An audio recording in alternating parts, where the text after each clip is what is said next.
Seja bem-vindo ao programa Essência. Aqui as suas perguntas serão respondidas. Bom, nós já temos na descrição do vídeo o link desse sermão.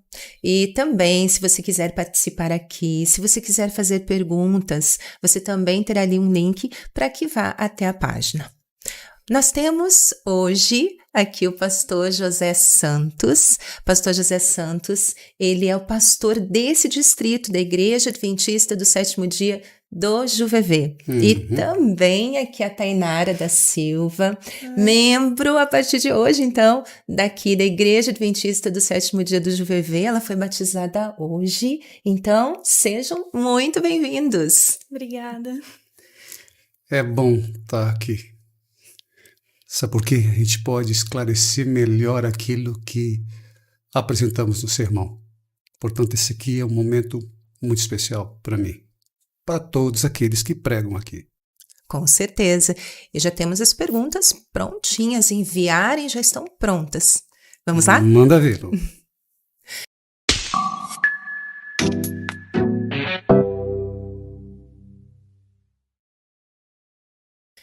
Se eu fosse o único pecador, ele faria tudo como fez? É o Ivan que está perguntando. Certamente faria. Porque não era apenas salvar o homem, era vindicar também o caráter de Deus. Satanás colocou dúvidas em relação ao caráter dele. Deus é um déspota, ele impõe as coisas. Se não for do jeito dele, ele aniquila e acaba com tudo. E não foi assim. Então a morte de Cristo salvou o homem e também mostrou o caráter de Deus em contraste com o caráter de Satanás. Em outras palavras, Satanás foi desmascarado. Não era verdade. Portanto, Deus faria tudo de novo, por amor, porque nos ama, e também porque havia colocado uma dúvida. O universo inteiro precisava resolver isso. E Deus fez isso aqui. Então ele faria só por você, só por mim. Ele me ama o suficiente para fazer isso. Então a questão não é ter quantidade. A questão é ele mostrar que Satanás estava errado. Por isso que, no que eu apresentei, os anjos vibraram. O plano da redenção havia se fechado. Cumpriu-se o propósito divino. Sim. A segunda pergunta. A mãe de Jesus, ao ver a cena da cruz, pensou que Jesus poderia sair daquela situação. Ela não entendeu a verdadeira missão de seu filho? O Hermes, que fez então essa pergunta, pastor. Mãe é mãe, né? Ela viu o filho sofrendo ali. Imagina o estado emocional dela. Os discípulos achavam que de uma hora para outra ele poderia operar um milagre. Judas acreditava nisso também, e os outros também. Mas ela, como mãe, para ela isso tocou muito mais forte, muito mais forte. E ela realmente veio entender depois, quando ele ressuscita. Aí, opa! Agora ela começou a entender. Aí o cristianismo começa a crescer. Os discípulos perderam medo.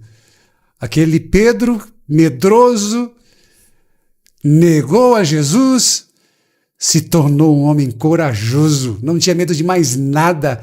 A Bíblia apresenta outros versos, citações, histórias em que a coragem dele foi provada. E ele não vacilou. Aquele homem vacilante, com medo do que poderia acontecer, não estava nem aí com a vida dele, ele só queria fazer a vontade de Deus.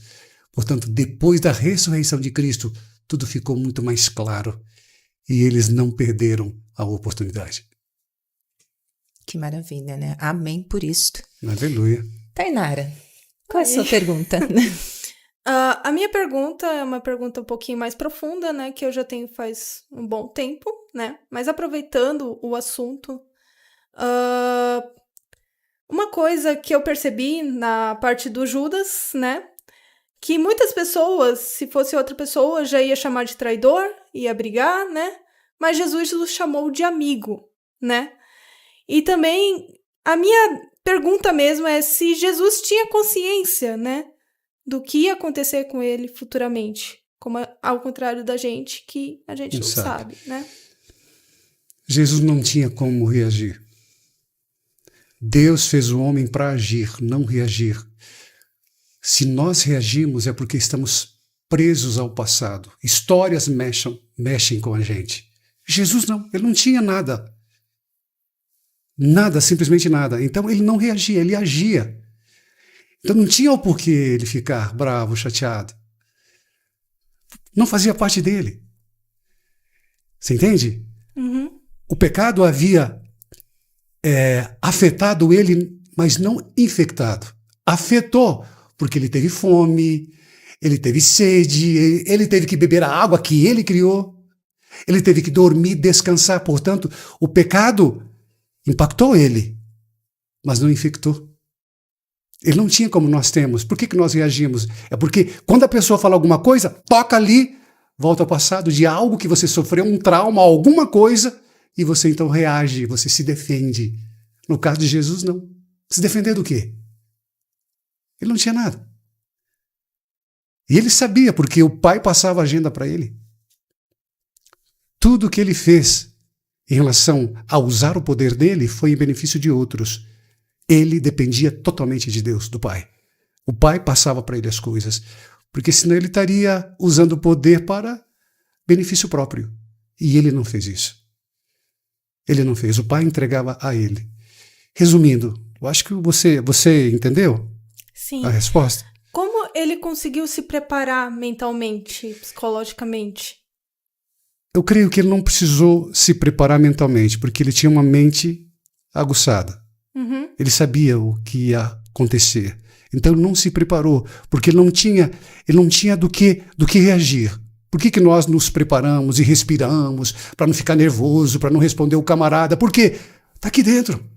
Eu tenho que me preparar. Está tinindo o negócio, está pegando fogo aqui dentro. Mas ele não. Reagir ao quê? Ele não tinha pecado.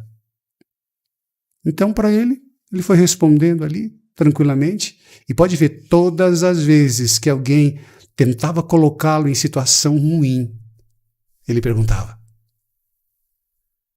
Ele não respondia. Poucas vezes, 1, 2 vezes ele respondeu. Mas sempre ele perguntava, ele devolvia para a pessoa. Nós responderíamos imediatamente. Quando você perguntou para mim antes de começarmos aqui, eu já queria responder. Porque nós somos assim. Perguntou, Sim. eu respondo. Mas ele não. Ele tinha compaixão, ele não estava fingindo. Às vezes a gente fica lá. Vou ficar calmo, vou ficar tranquilo, mas está se apertando aqui, está respirando fundo, pensando em outras coisas, focando aqui no ambiente e dando nome a objetos para passar a raiva. É o tempo que você permite que a raiva passe. Ele não tinha raiva de ninguém. Ele não era infectado pelo pecado. Eu e você somos. Já nascemos com tendência ao pecado. Reagimos o tempo inteiro. Então Deus quer exatamente resolver a nossa vida, quem eu sou e qual é o propósito da minha vida, para que em Jesus eu tenha controle. E eu não comece a reagir, mas eu possa reagir. Aliás, possa agir em lugar de reagir. Fechou? Fechou.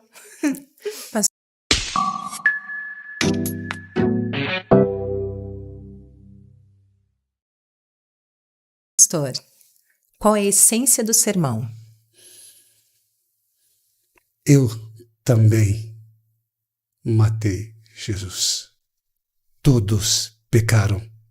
Todos precisam da graça dele. Não sou melhor do que ninguém. Não sou melhor do que Judas. Não sou melhor do que Pedro. Não sou melhor do que Pilatos, os temas que falamos desde quarta-feira. Eu preciso da graça, misericórdia de Deus todos os dias. Essa misericórdia que se renova a cada dia. Essa graça que me veste e me faz um homem segundo o coração dele. Eu dependo dele totalmente. Então é a essência de tudo. Eu também matei Jesus, mas eu posso em Jesus resolver tudo isso. Senhor, acabe, por favor, com o meu orgulho, com o meu egoísmo, com a minha indiferença, sendo seletivo. Esse eu quero como amigo, mas essa não. Aquele lá é bacana, mas esse aqui não. Onde ele chegava, ele era termostato, ele mudava o ambiente. Você entende? O ambiente não era aquele que afetava ele. Ele chegava, vem aqui, eu vou moldar esse ambiente. Ele não era moldado, mas é ele que moldava, assumia o controle e as coisas aconteciam. Facilmente somos levados de um lugar para o outro, mas em Jesus nós podemos inverter o processo. Eu também matei Jesus, mas isso pode mudar tudo. Tudo que ele quer é salvar. E ele está do meu lado esperando exatamente o momento para fazer isso. Eu tenho que querer. É uma escolha. É a nossa escolha diária. Escolhas e consequências. Ele não força nada. Quer? Então vem. Só que você tem que fazer a vontade. Exatamente. Pastor, Tainara, nós agradecemos muito a participação de vocês. E pastor, podemos encerrar então com uma oração? Podemos. Amado Deus, queremos mais uma vez louvar o teu nome por tudo que tu és. Louvá-lo pelo sacrifício. Louvá-lo porque o Senhor foi até a cruz e não desceu dela. Agora nós podemos abraçá-lo no futuro, viver contigo, porque a cruz uniu esse corrompido planeta com o céu. Através dela podemos estar lá. Através dela podemos ser homens e mulheres, jovens e crianças, segundo o teu coração. Porque o Senhor, no Calvário, me entregou essa salvação, bendita salvação. Obrigado, Pai, por tudo que tem feito por nós. Obrigado, e que não seja em vão, para todos aqueles que estão assistindo a este programa, a sua morte no Calvário. Para mim não foi, e para esse grupo também. Portanto, nos abrace, Pai, nos acolha neste momento, em nome de Jesus. Amém. Amém.